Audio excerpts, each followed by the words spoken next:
Bonjour à tous. Bonjour.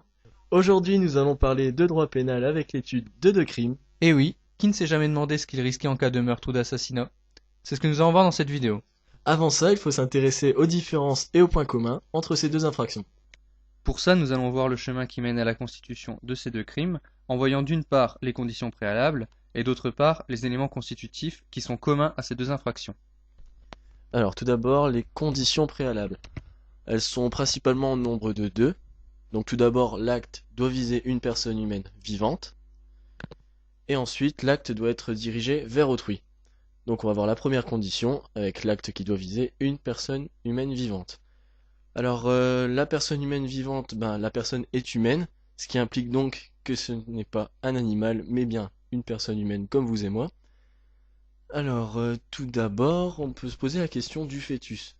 Le fœtus n'est pas considéré comme une personne humaine vivante.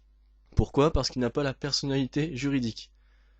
C'est notamment la chambre criminelle, par un arrêt du 29 juin 2001, qui avait jugé ça.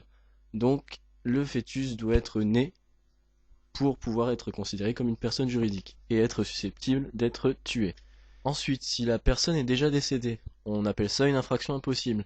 Puisque la personne est déjà décédée, forcément, la condition visant à ce que la personne soit humaine et vivante fait défaut. Du coup, on peut pas retenir le meurtre ni l'assassinat, c'est normal.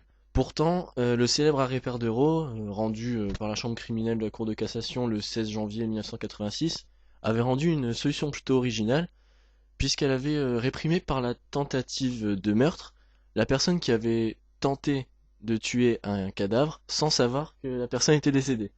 Par contre, si justement elle était au courant du décès de la victime, elle aurait été poursuivie pour atteinte à l'intégrité du cadavre. Donc c'est une nuance qu'il fallait préciser. Donc voilà pour la première condition préalable.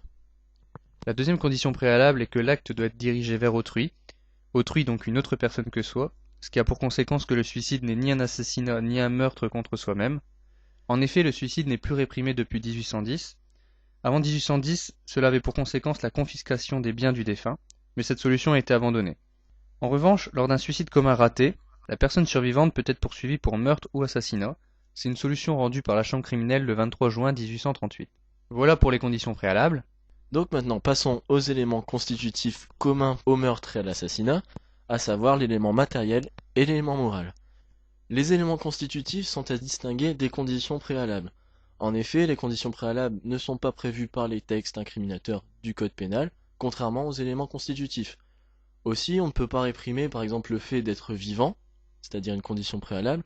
En revanche, on peut tout à fait réprimer le fait de porter un coup mortel à quelqu'un.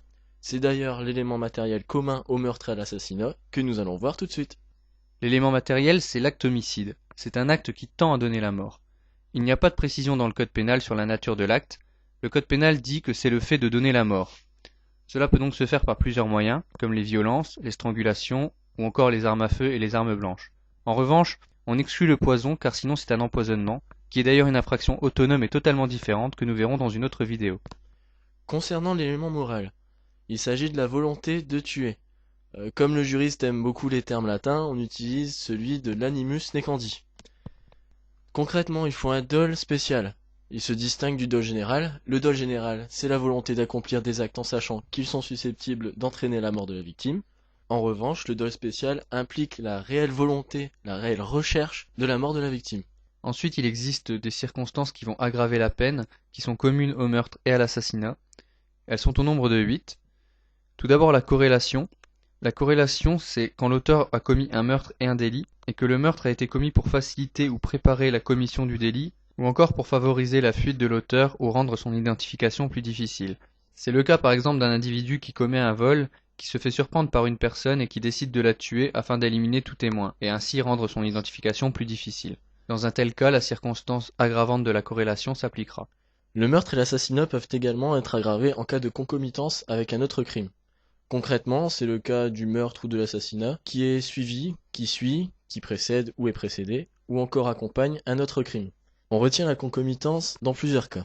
Lorsque les deux crimes ont été consommés, lorsque l'un des deux a été tenté et l'autre consommé, ou encore finalement lorsque les deux ont été tentés. Il faut néanmoins qu'il y ait eu plusieurs actes matériels distincts. Ainsi, on ne retiendra pas la concomitance lorsqu'un coup de feu unique tue deux personnes. Enfin, toujours concernant la concomitance, les deux crimes doivent être commis dans un même trait de temps, c'est-à-dire un laps de temps très court. Par ailleurs, l'article 221-4 premier rang du Code pénal retient que le meurtre est aggravé en raison de l'âge de la victime. En effet, le meurtre ou l'assassinat est aggravé si la victime a moins de 15 ans. L'article 221-4 deuxièmement et neuvièmement du Code pénal concerne la parenté de la victime avec l'auteur. Ici, il faut relever une particularité, à savoir que seul le meurtre sur un ascendant est aggravé. Ainsi, si un parent, par exemple, tue son enfant, ce ne sera pas aggravé, à condition toutefois que la victime n'ait pas moins de 15 ans.